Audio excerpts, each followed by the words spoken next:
বিরোধী দলনেতা বাঁচতে দিশেহারা তৃণমূল, দলীয় বিধায়কদের সই জাল করার অভিযোগ উঠল তৃণমূলের বিরুদ্ধে। তৃণমূলের সই জাল ইস্যুতে কটাক্ষ রাজ্যের শাসক দল বিজেপির।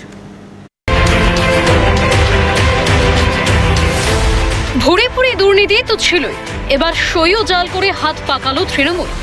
হঠাৎ এই প্রশ্ন উঠছে কেন? তাহলে আসুন বিষয়টি খুলসা করা যাক। ৪ মে রাজ্যে বিধানসভা নির্বাচনের ফলাফলে ১৫ বছরের শাসক দল থেকে বিরোধী দলের তকমা পেয়েছে তৃণমূল কংগ্রেস। কে হবেন বিরোধী দলনেতা, সেই সিদ্ধান্ত চূড়ান্ত করতে ভোটের ফল প্রকাশের ঠিক একদিন পরে অর্থাৎ ৬ মে মমতা বন্দ্যোপাধ্যায়ের কালীঘাটের বাড়িতে নবনির্বাচিত বিধায়কদের নিয়ে বৈঠক ডাকেন মমতা অভিষেক।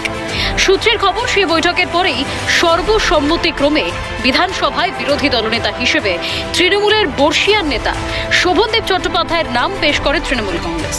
বিধানসভায় জমা দেওয়া তৃণমূলের সেই রেজলিউশন ঘিরেই বেঁধেছে বিপত্তি। কারণ ওই তালিকায় বহু বিধায়কের সই জাল করা হয়েছে বলে অভিযোগ তুলেছে বিধানসভার সচিবালয়। বিধানসভার প্রিন্সিপাল সেক্রেটারির দায়ের করা মামলার তদন্তে নামে সিআইডি। বেশ কয়েকজন তৃণমূল বিধায়কের স্বাক্ষর নিয়ে সন্দেহ প্রকাশ করে দায়ের হয় মামলা। সেই তালিকায় রয়েছেন ক্যানিং পূর্বের তৃণমূল বিধায়ক বাহারুল ইসলাম। যদিও তার দাবি তিনি নাকি কোনো স্বাক্ষর করেননি। শুধু বাহারুল কেন, সই মেলাতে আসরে নামে সিআইডি। চৌরঙ্গের বিধায়ক নয়না বন্দ্যোপাধ্যায়, বেলেঘাটার বিধায়ক কুণাল ঘোষ, ক্যানিং পূর্বের বিধায়ক বাহারুল ইসলামের পর শুক্রবার সকালে প্রাক্তন মন্ত্রী তথা বোলপুরের বিধায়ক চন্দ্রনাথ সিনহার বাড়িতেও পৌঁছে যায় সিআইডি। আর এখানেই প্রশ্ন, ভুরে ভুরে দুর্নীতি করেও ক্ষান্ত নয় তৃণমূল, বিরোধী দলনেতা বাঁচতেও সই জাল করতে হলো। যদিও এই বিষয়ে কার্যত দলের শীর্ষ নেতৃত্বের কোর্টেই বল ঠেলেছেন তৃণমূল বিধায়ক শোভনদেব চট্টোপাধ্যায়। যেদিন মিটিং হয়েছিল সেদিন আমাদের ব্যাপারটা ছিল ঘনীভূত, সেদিন আমরা রেগুলারাইজ করে নিলাম পরবর্তী মিটিংয়ে। যে যারা ওই দিনে প্রস্তুত ছিলেন তারা সই করে দেবেন। এটা জাস্ট একটা পার্টির সিদ্ধান্ত নয়। মিটিংয়ে বসে সেই মিটিংয়ে শোভনদেব চট্টোপাধ্যায় অমুক, ভাবি হাকিম অমুক, এইভাবে ধরি বলে সেখানে নয়না দাবি করেছে এটাই আমার সই। বাহারুল যদি সঙ্গে উপস্থিত না থাকে তাহলে সইটা কাজ কে করলো? কাউকে জোর করে সই করানো হয়নি ওই দিন। তাহলে সম্মান করে সইটা করে দিয়েছে হবে।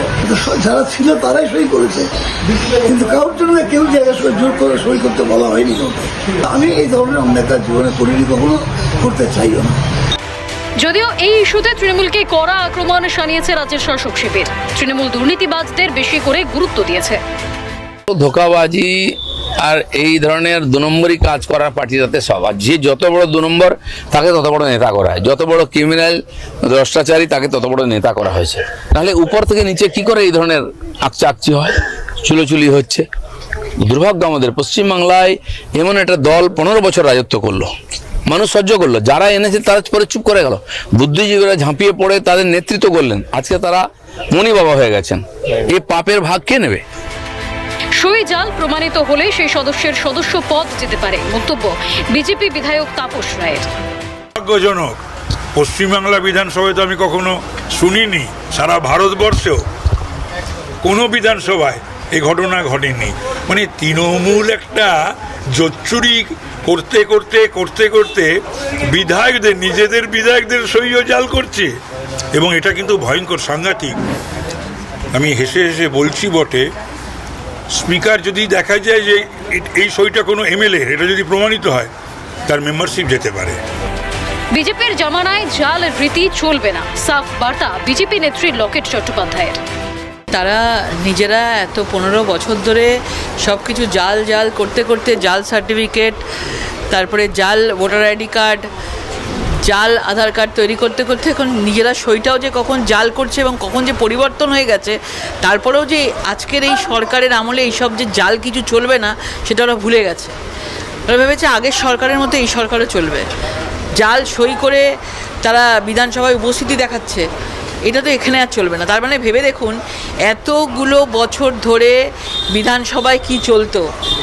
সবাই নিজের পৈতৃক সম্পত্তি ভেবে নিয়েছিল, যে যা খুশি করতো, মুখ্যমন্ত্রীর তত্ত্বাবধানে এই সব জিনিস হতো এবং উনি কিচ্ছু বলতেন না। আজকে 1 মাসও হয়নি সরকার হয়েছে, আজকে তারপরেও এদের এত অভ্যেস দাঁড়িয়ে গেছে। আমি ভয়ের কথা বলবো না, অভ্যেসটা এত খারাপ হয়ে গেছে যে তারা অভ্যেসের বশে আবার আগের মতোই জাল সই করছে। আমার মনে হয় তদন্ত হওয়া উচিত এবং শাস্তি হওয়া উচিত। সব মিলিয়ে তৃণমূলের সই জাল ইস্যুর জল এখন কোন দিকে মোড় নেয় সেটাই এখন দেখার। ক্যালকাটা নিউজ।